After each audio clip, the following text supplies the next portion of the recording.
I'm moving to Sweden in 4 weeks, and I've been doing a lot of planning and preparation for this. And the reason for that is because when I arrive, I won't have access to the Swedish system that identifies me as a resident. It's called Personnummer.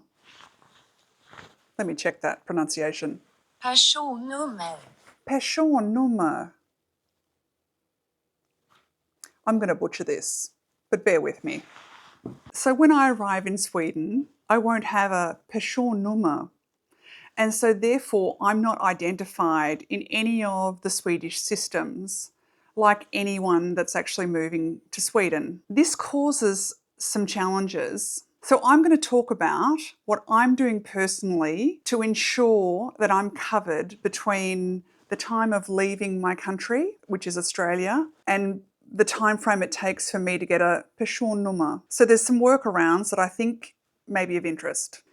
So you can't organise a Personnummer before you arrive, and it will only happen after you've been in the country for some time. The impacts of that is because it's linked to everything from banking, phone contracts, rental contracts, health insurance, education, there are some impacts that you may have to have some workarounds for. So I'm planning what I will do in case I don't get a Personnummer and in case it takes a very long time. But here's the catch. You can really only start the process when you arrive in Sweden and register with the Swedish tax agency, which is called Skatteverket. I'll put the links in the description. Apologies for the pronunciation. So I'm doing everything now to organise myself to bridge that gap between landing in Sweden and being officially in their Swedish system with the Personnummer. So just off topic quickly is I want to talk about language. I've seen a lot of YouTubers saying that they were surprised that they would need to learn the language when they're in Sweden, and that does surprise me slightly. You need to learn the language. You need to learn Swedish. I have started learning Swedish, but once you get over there and you get a Personnummer, there is a fantastic system where there's free Swedish lessons called Swedish for Immigrants, an SFI program. It's free, but you do have to have a Personnummer first before you can enroll in that. And I'm so keen to be doing that because it will get your Swedish up to the level that is required in the country. So considering how much I've paid for language courses previously, it's an absolute gift. So I cannot wait to be involved in that. But in the meantime, I have 2 apps that I don't see people talking about very much. So I just thought I would mention them here so you can have a look. And they're 2 of my favourites. This is not sponsored. I have no affiliation with them other than the fact that I pay them and I really like the products. The first app is called Pimsleur. It's an American company, and unfortunately they only have a beginner course in Swedish, but really that's a fantastic start. It's very structured, as in it's half an hour of them speaking, and then there's little games that you can play, and there's also a pronunciation process where you can, it says the word, you have to try and mimic that pronunciation, which pronunciation in Swedish can sometimes be the real tripping point, as you can see from my previous examples. Yeah, you can practice your pronunciation and it gives you a score. And I found it so fantastic, this Pimsleur app. I would highly recommend that in case you're looking for somewhere to learn Swedish. The second one is called, it's called Bilingual App. I'm sorry if that's wrong. Again, I've put it on screen. It's obviously the play on the bee, the buzzing bee, the insect. So the benefit of the Bee app is that it will tell a story or news, and it will also show the translation of it in your language. So you can follow along, you can see it in Swedish and you can also see it in your language. So instantaneously it's translating it for you. And you can also speed up the language or slow it down. And considering sometimes the speed is a real tripping point when you're learning a language, I've found it to be fantastic. So I'm very happy to spend the money on that. So I'm not fluent, and I certainly won't be fluent for a long time. I know that from learning other languages. And if you look at children, how they learn a language, it takes a long time to build that vocabulary. And it's the same in adults, unfortunately. We would just like it to go a bit quicker. But I can order food. I can apologise, which I think is really important. I can ask if they speak English in Swedish, and I'm at least trying. So, and I will continue to try. I can ask for directions. But let's face it, we all know that the Swedes speak exceptional English, and they will most likely just speak to us in English, but I think it's a lovely thing to be able to learn a language and speak it correctly and be able to partake in that whole culture. Okay, banking. This one surprised me. So I believe you can still open a Swedish bank account without a Personnummer, but it seems to be that there will be limitations on what you can do with that bank account. So therefore, I've decided to not open a bank account straight away and wait for my Personnummer, but what am I going to do in between time? This is where the solution of the Wise app, I'll put the details below, is an online multi-currency account.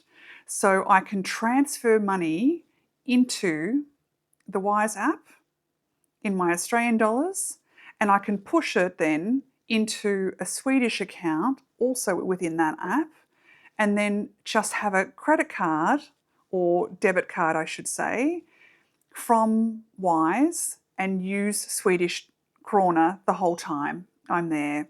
So I will use that Swedish account until it can be set up correctly using a Personnummer. So here's what I did. I opened the account online using the Wise app.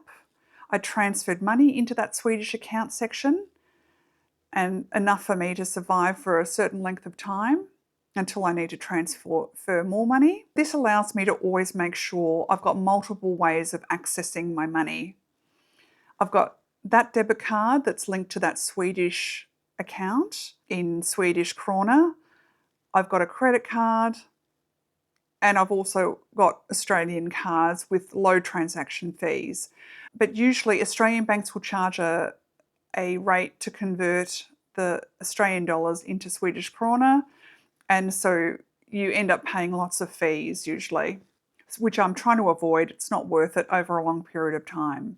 So the Wise app stops that from happening. And also I've transferred the Australian dollars when the rate has been very advantageous.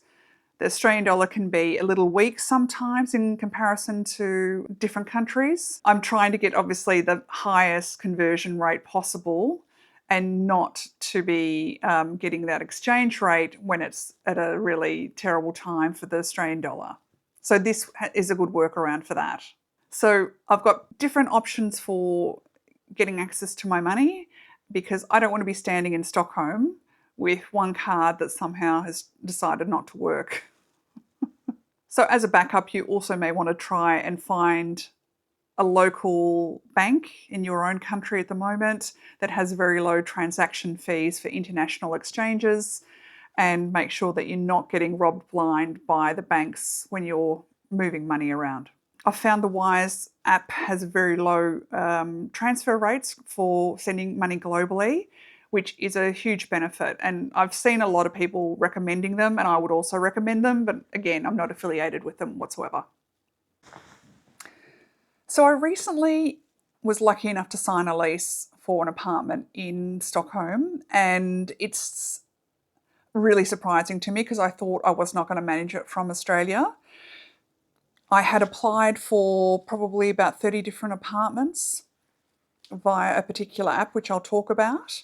I got the sense that because I wasn't there personally and I also didn't have the Personnummer, they couldn't really verify who I was, and rightly so. I think they were a little suspicious, which is absolutely fair enough. I would be the same. So without that Personnummer, I thought I'm just going to have to stay in hotels and apartments until I can actually sign a lease when I'm there.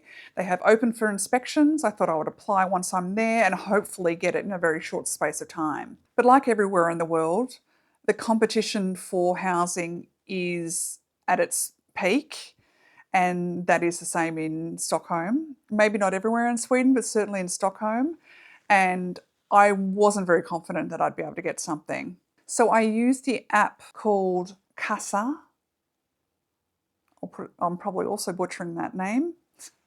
It's one of the platforms for rentals in Sweden, but I would just say that because you don't have a Personnummer, there's also workarounds that are required. If you had a Personnummer, you perhaps wouldn't need to pay a deposit, whereas because you don't have one, like in my case, I'll have to pay 1 month's rent, which is absolutely fine and completely reasonable, I think. The app is very safe, and what I did learn is there's a lot of rental scams in Sweden at the moment, just because of the rental market being so hot. And what's happening is people who are actually not owners of the properties and not landlords are putting fake advertisements up. You go and see the apartment and then they ask for a deposit up front or a couple of months of deposit up front. All they're doing is scamming you out of your money and you'll never see them again because they have no right to that apartment and they cannot lease it to you.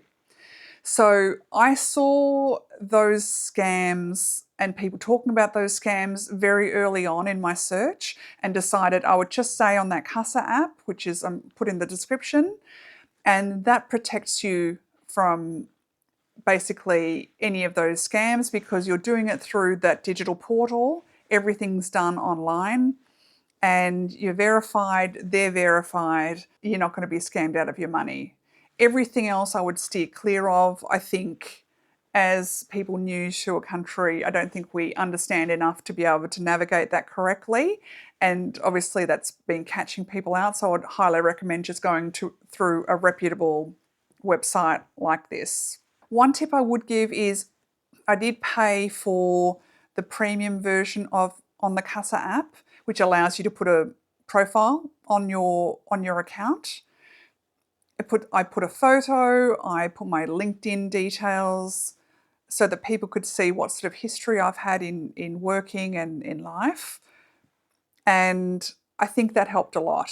I also sent them a personal note and talked about what I was doing in Sweden, etc., and my credentials. And surprisingly, they have given me a lease, which I'm absolutely thrilled about. I just didn't think it would happen without me being in front of them, but I'm forever grateful that they've allowed me to lease their apartment without seeing me face to face. Next is mobile phones. What do we do without them? Basically nothing. So I need a phone over there and I intend to get a Swedish phone number. So here's the issue with the phones. I can't get a phone contract unless I have a Personnummer, and I assume the same would be for most people. I can get a prepaid Swedish phone number, I believe. This is what I'm being told. We're going to find out. I can get a prepaid number from Telia. So when I arrive, I'll be getting a Telia eSIM on my phone so that I have a Swedish number. And then once I get a Personnummer, that prepaid SIM I'll be transferring that to a contract. But until I get a Personnummer, I can't do that. So I assume I'll probably be paying perhaps a higher fee until I get the Personnummer in place. Here's another one that I don't hear many people mention, and that's health insurance. So if I was to leave Australia now, I would normally get travel insurance and it would be limited by certain dates. That's absolutely fine because it's a shorter period of time. But because I'm going for a long period of time, I need sort of open-ended insurance. And I thought that may be impossible, but it's not. So I am paying for what's called expat health insurance, and it's through a company called Feather. Again, this is not sponsored. This is just someone I found that I thought you may be interested in. And Feather provides that expat health insurance, so therefore I'm covered in case anything happens. Certainly I'll be paying out of pocket for if I go to see a doctor or even if something happens, and that's absolutely fine, as it should be. But in case there's something really expensive that happens, I would have that insurance to fall back on. I have checked with people locally in Sweden, and it does seem like even if something was to happen in Sweden, I think I could still pay out of pocket quite easily because they don't have exorbitant prices. I think it's very much like in Australia where you're still covered to a certain extent, where they are not going to ruin you financially just because you've needed some health assistance while you're there, which is, I'm completely comfortable with that. So it's the same loop, but it's a different door in the fact that until you get a Personnummer, you do not have health insurance, and you need that health insurance that you're covering that for yourself privately beforehand. Now, this Feathers contract for this expat insurance, it seems to come with a certificate that shows that I'm covered for up to 5 years, which is fantastic, and it gives a certificate of that. And I believe that is what migration is looking for, to say I'm showing you documentation that I'm covered personally and I'm taking responsibility for my own costs in case something happens. So there's a link in the description in case you want to check that out. It was seamless and they seem really easy to deal with. Highly recommended if you haven't found a solution yourself. So in moving to Sweden, you have to lodge your intent to move to Sweden, and that is with the Swedish tax agency. That's with Skatteverket. And that process of identifying yourself with Skatteverket, you need to show all of your documentation. They need to check that that's all correct. And that will hopefully trigger, if everything is in order, that process to go through and get a Personnummer. But as always, it's up to their discretion, and it's whether or not everything is in order from their perspective. I'm new to this as well, so I'm hoping that I have all my ducks in a row. One thing I would recommend, if you can, there's an app called Freya, and it identifies you so that you have some form of identification before you're in their system. So I've linked that as well in the description. It basically scans your passport, and so your passport has to have one of those security tags in it, or that identification tag. That's a new technology, I believe, so that it can pick up those details and so that it can identify you correctly. You put your photo in there, and then anytime you want to identify yourself, you can use that app. Even though it seems to be covered by many countries, just have a look on the website whether you are able to use that app. I would highly recommend it. And then I had done that, so therefore I could go through the process of lodging some details digitally. I'll be lodging my paperwork with the tax agency, with Skatteverket, 2 weeks before I get on a plane and move over to Sweden. And that will have all of my documentation in it. I've already started that process. I've uploaded lots of different documents to show who I am, my insurance that I have, and so that they can double check that. I then also have my lease agreement in there and things that they will cross-reference when I'm there in front of them. So by using that Freya app, that gave me the ability to do some of that online, and so hopefully will speed up that process. So I will show them at Skatteverket in my appointment the same documents that I've uploaded online, and they will cross-reference things. I believe they'll take a copy of my passport or scan my passport and check everything is as I said they would be. And from that process, if everything goes well and it's all to their liking, that will start the process for my Personnummer, and how long that will be until I get one, or if I get one, is a little bit of a mystery. I've heard months. It is what it is, whatever. So while I'm on documents, I also am organising before I leave Australia an international driver's licence, and I believe you would have to always organise that from your home country before moving to Sweden. Now, I don't believe that it's always required, so it's something to also look into, but it's a fairly low cost. I think it might be about $60 in Australia. And for that extra documentation, it just allows me to possibly hire cars with certain car hire companies. Some countries do definitely require it. So I will take my own driver's license. So I'll take my Australian driver's license from the state that I live in, which is Victoria, and I'll also take that international driver's license. Now, that international driver's license is only valid for a year, and after that, I will have to go through the process of learning in the Swedish system, and that will be a theory and a practical exam. It's apparently quite intensive, which is great. I'm very happy to do it. I'd love to learn how to drive properly in the snow. I have driven in the snow a few times, but I think our slop in Australia from warm weather is probably a lifetime apart from what's happening in Sweden. So I think that's really important to learn. So I'm looking forward to doing that at the time. So this list of workarounds has been obviously a long time coming for me. I've done a lot of research. I've asked a lot of people. I've used a lot of AI, and I've read a lot of websites to try and figure out what the right thing to do is. But that will depend on the rights that you have in moving to Sweden. I think it might depend also on whether you're studying or whether you've got a partner visa, or in my case, it's an EU passport. So I think those things do change your circumstances.